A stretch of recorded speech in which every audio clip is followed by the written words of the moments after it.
Et puis, ça sera fini pour aujourd'hui.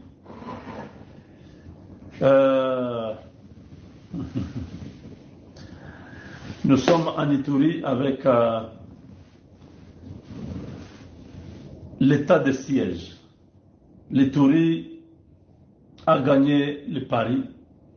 Le général Luboya, le gouverneur militaire, un homme qui mérite vraiment le soutien de tout un peuple, un homme qui a travaillé, qui a montré son amour pour la patrie, qui a servi le peuple d'Ituri vraiment comme un père de famille, qui s'est bâti matin, midi, soir, avec les ressources mises à sa disposition. Il n'a pas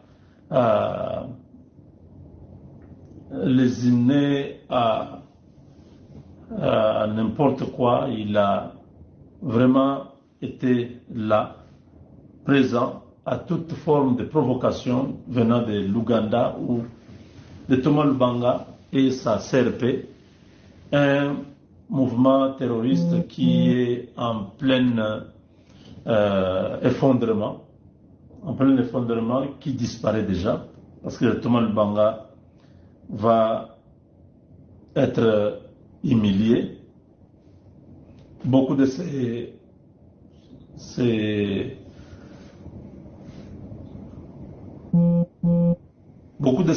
associés se sont déjà désolidarisés. Beaucoup ont fui la brousse, ils se sont rendus au FARDC. D'autres sont déjà allés à Kinshasa. Thomas Lubanga a honte de se rendre parce qu'il a perdu. Vraiment, il faut dire que chapeau à l'armée congolaise en Ituri, une armée disciplinée, professionnelle et bien déterminée. Là-bas, en Ituri, il n'y a pas de Wazalendo, il n'y a que le FARDC. Plus de 500 combattants Codeco se rendent déjà au FARDC, ils veulent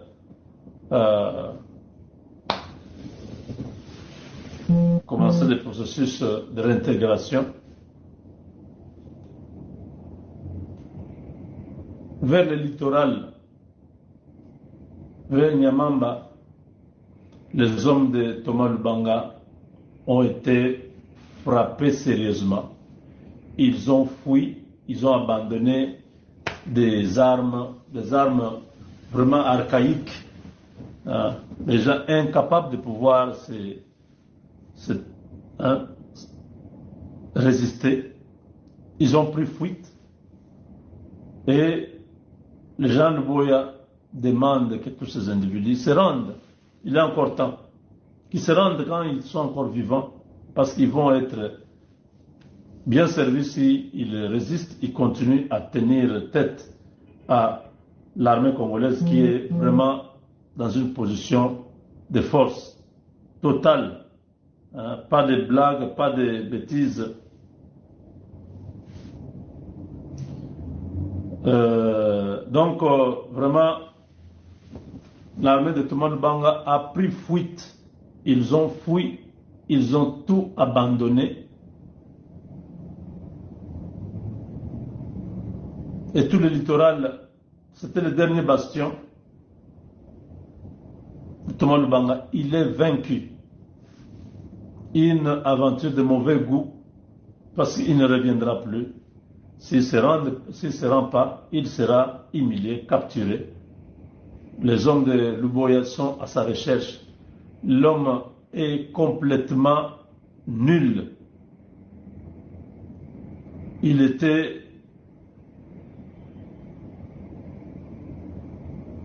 venu avec l'idée de faire ce que Nanga fait dans les Kivu.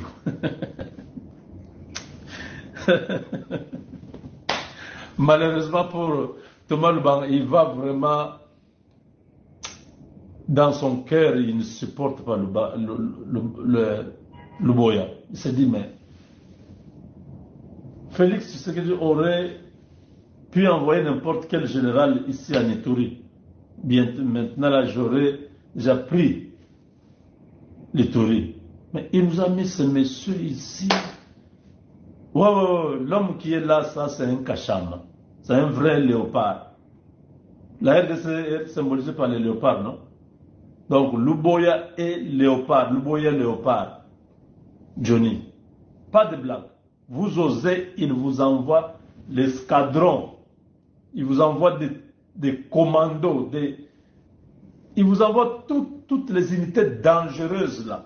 Monsieur le Président de la République française, cher Emmanuel, Monsieur le Président du Conseil du Togo, médiateur de l'Union africaine pour la région des Grands Lacs, Mesdames et Messieurs les représentants des chefs d'État et de gouvernement, Mesdames et Messieurs les représentants des Nations Unies, de l'Union africaine, des organisations régionales, Mesdames et Messieurs les partenaires techniques et financiers, Mesdames et Messieurs, je voudrais, au nom du peuple congolais, saluer la tenue de cette conférence ici à Paris, aux côtés du Togo, médiateur mandaté par l'Union africaine pour la région des Grands Lacs, et en étroite coordination avec les États-Unis d'Amérique, le Qatar et l'Union africaine qui accompagnent les efforts de médiation et de désescalade.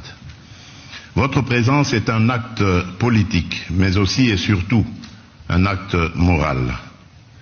Elle signifie que la souffrance humaine qui ravage l'Est de la République démocratique du Congo n'est pas ignorée. Elle signifie que la paix et la dignité des peuples des Grands Lacs engagent la communauté internationale tout entière. Car si nous sommes réunis aujourd'hui, c'est d'abord pour répondre à une triple urgence.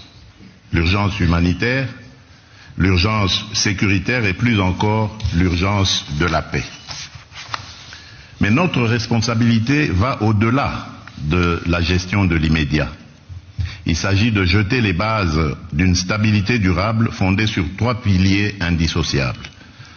La protection des populations civiles, la recherche d'une paix juste et l'intégration économique régionale comme moteur d'une prospérité partagée, à la condition bien sûr qu'elle s'exerce dans un environnement apaisé, sans heurts et sans affrontements.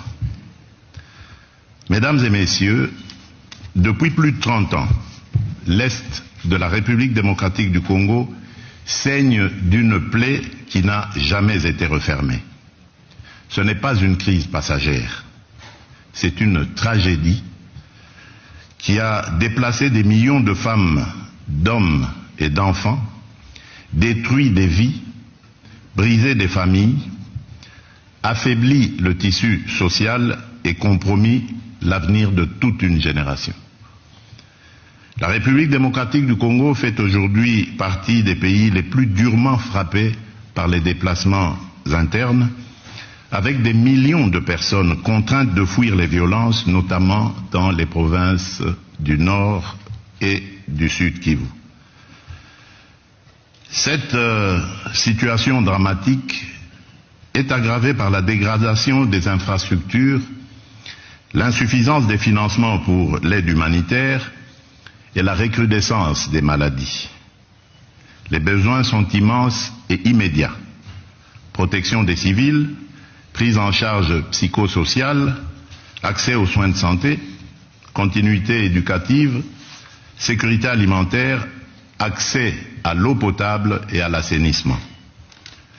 Les données sont accablantes. En 2024, 26 millions de personnes en République démocratique du Congo étaient en situation d'insécurité alimentaire aiguë et près d'un enfant sur 2 de moins de 5 ans souffrait de malnutrition chronique. À la 45e semaine épidémiologique de 2024, 445 zones de santé sur 519 avaient déjà rapporté des cas de choléra et ou de Mpox. Ces chiffres ne sont pas des abstractions statistiques. Ils décrivent une urgence humanitaire absolue. La crise humanitaire en République démocratique du Congo est liée directement à des actions militaires menées par le groupe armé AFC M23, soutenu sur les plans logistiques, financiers et opérationnels par le Rwanda en violation flagrante de la souveraineté nationale et de l'intégrité territoriale de mon pays. Cette réalité est aujourd'hui documentée et reconnue, et elle a été rappelée par la résolution 2773 du Conseil de sécurité des Nations Unies, qui exige le retrait immédiat et inconditionnel de l'AFC M23 de toutes les zones qu'il occupe, y compris les centres urbains stratégiques, ainsi que le retrait des forces rwandaises du territoire congolais. Cette résolution n'est pas une opinion diplomatique. Elle est un impératif juridique et politique que chacun ici a le devoir de faire respecter. Mesdames et messieurs, depuis le début de cette année, les violences se sont intensifiées avec une brutalité rarement atteinte. Les offensives menées par le M23, l'AFC M23, dans des zones densément peuplées, ont provoqué des affrontements meurtriers et des déplacements massifs. Des villes entières ont été prises, des communautés déracinées, des quartiers vidés de leurs habitants. Les attaques ont visé des camps de déplacés, des hôpitaux, des écoles. Les violences sexuelles et les violences basées sur le genre sont utilisées comme armes de guerre. Des enfants sont recrutés de force. Des convois humanitaires sont pillés. Rien de tout cela n'est acceptable, rien de tout cela n'est défendable. Rien de tout cela ne peut devenir la normalité d'une région à laquelle on demanderait de s'habituer à l'horreur. Les chiffres parlent d'eux-mêmes et ils sont insoutenables. Des millions de personnes déplacées, des foyers forcés à l'exil à répétition, des enfants privés d'école, des femmes mutilées dans leur corps et dans leur dignité, des épidémies de choléra, de rougeole, de mpox et des flambées de maladies infectieuses dans des zones où les structures sanitaires ont été détruites ou abandonnées. Nous sommes face à une crise humanitaire totale, sanitaire, alimentaire, sociale, psychologique, humaine. Je veux ici saluer celles et ceux qui, au prix du danger, continuent d'agir. Les équipes médicales, les humanitaires, les agents des agences des Nations Unies, les ONG internationales, les ONG locales, les structures communautaires, la société civile, les associations de femmes. À toutes ces femmes et à tous ces hommes qui prennent des risques pour sauver des vies, je dis aujourd'hui, la République démocratique du Congo connaît votre courage et elle vous en est reconnaissante. Mesdames et messieurs, la première responsabilité de l'État congolais est et restera la protection de sa population. Nous assumons cette responsabilité. Nous avons renforcé l'effort humanitaire national, notamment à travers la mise en place de la Caisse de solidarité nationale et de gestion humanitaire des catastrophes, destinée à canaliser de manière transparente les contributions internes et externes et à garantir que l'aide parvienne aux plus vulnérables.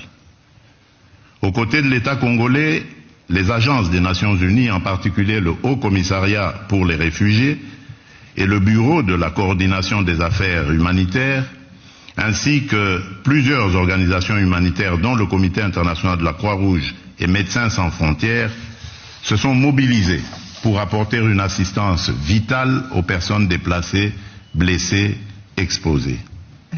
Parallèlement, nous avons mobilisé nos forces armées afin d'assurer la protection de nos citoyens, tout en réaffirmant notre attachement au strict respect du droit international humanitaire, à la protection des civils, des infrastructures médicales et éducatives et du personnel humanitaire. À ce propos, permettez-moi de rappeler une exigence fondamentale: le respect des conventions de Genève ne saurait être optionnel ni circonstanciel. Il doit redevenir une exigence universelle, non négligeable et non négociable. Mais nous savons aussi que, face à l'ampleur du drame, nos propres moyens ne suffisent plus. C'est pourquoi nous sommes ici. pour solliciter une mobilisation exceptionnelle. Je formule aujourd'hui devant vous 3 demandes et 3 offres.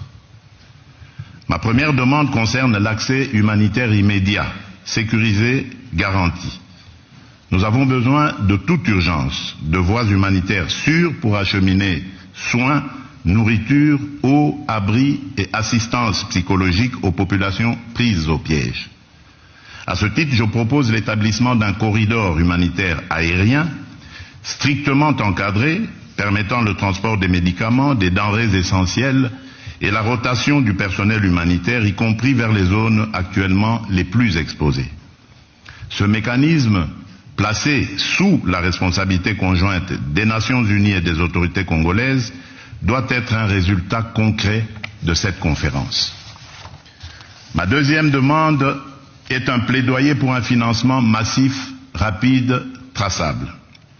Le plan de réponse humanitaire des Nations Unies pour l'année 2025 prévoyait une enveloppe de 2,24 milliards de dollars américains destinée à l'assistance vitale de plus de 20 millions de personnes en République démocratique du Congo, dans un contexte déjà marqué par la fragilité et les besoins chroniques, avant même la reprise des hostilités. Ce plan demeure sous-financé. Et chaque jour sans financement, ce sont des vies perdues.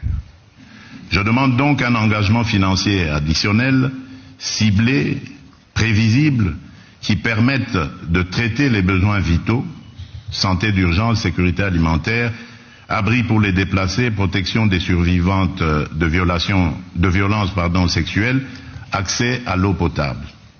Ce financement ne doit pas être vu comme une aide ponctuelle, mais comme un investissement pour empêcher l'effondrement humanitaire d'une région stratégique pour la paix du continent. Ma troisième demande touche à l'alignement politique. Je souhaite que chaque partenaire ici présent, chaque État, chaque organisation régionale ou internationale s'engage à soutenir l'application effective de la résolution 2773 du Conseil de sécurité et à appeler clairement et sans ambiguïté au retrait de l'AFCM 23 des zones qui l'occupent et au retrait des forces étrangères non invitées du territoire congolais. Toute paix durable commence par la fin de l'occupation d'une partie du territoire congolais. Là-dessus, il ne peut y avoir ni double langage, ni compromis moral. En contrepartie, la République démocratique du Congo prend devant vous 3 engagements clairs. Premier engagement, reconstruire. Dès la fin des hostilités, nous lancerons un plan d'aide d'urgence pour la reconstruction du Nord Kivu et du Sud Kivu. Ce plan, que nous concevons comme un pacte national et international, intégrera dans une approche concertée, coordonnée et cohérente l'ensemble des programmes et projets destinés à la stabilisation, au relèvement et au développement durable des provinces affectées. Il visera à mobiliser environ 5 milliards de dollars à l'horizon 2026 pour la réouverture des écoles, la réhabilitation des centres de santé, la reconstruction des routes, le rétablissement des services sociaux essentiels et le retour digne des personnes déplacées. Il ciblera ainsi la sécurité alimentaire car nourrir une famille, c'est déjà commencer la paix. Ce plan sera coordonné, unifié et transparent. Aucun territoire ne sera abandonné, aucune communauté ne sera laissée en marge. Deuxième engagement, protéger les plus vulnérables et responsabiliser les auteurs.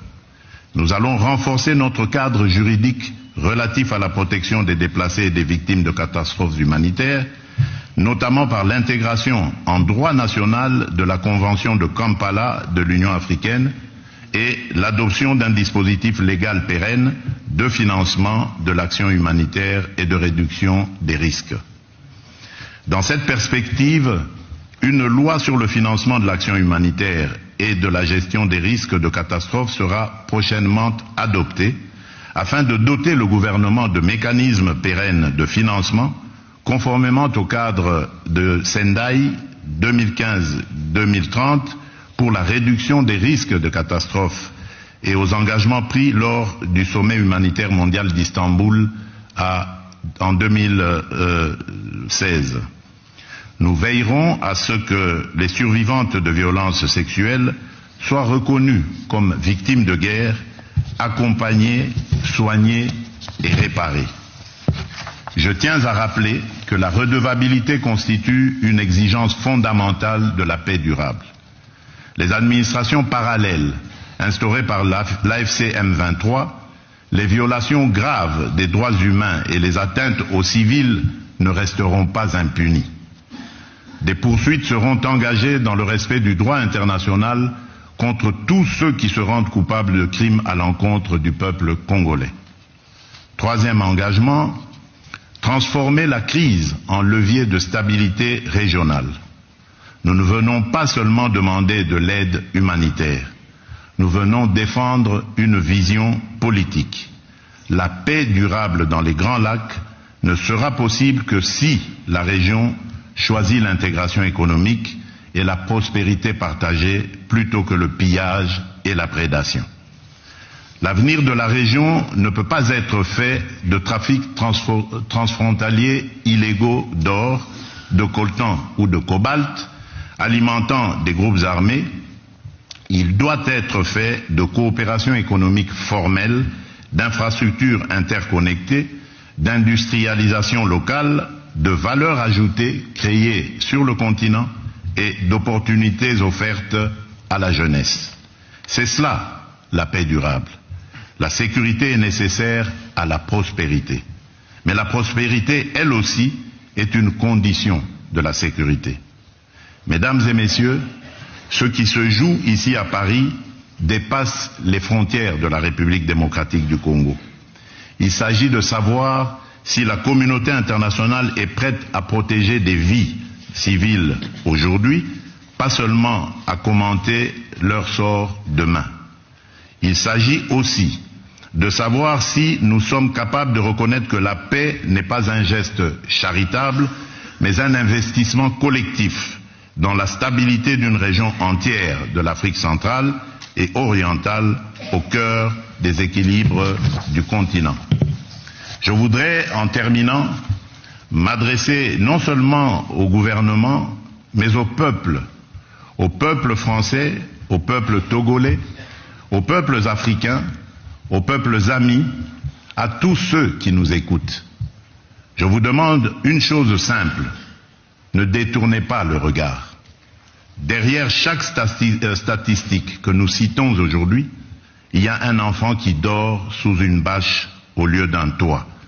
Il y a une mère qui a fui sans rien emporter d'autre sauf la main de son enfant. Il y a une communauté qui refuse de mourir parce qu'elle croit encore en l'idée la plus simple, la plus belle et la plus juste, vivre en paix chez soi. Ce que nous demandons, c'est la vérité. Ce que nous demandons, c'est la justice. Ce que nous demandons, c'est la paix, une paix durable. La République démocratique du Congo prend ses responsabilités. Nous vous demandons aussi de prendre les vôtres. Je vous remercie.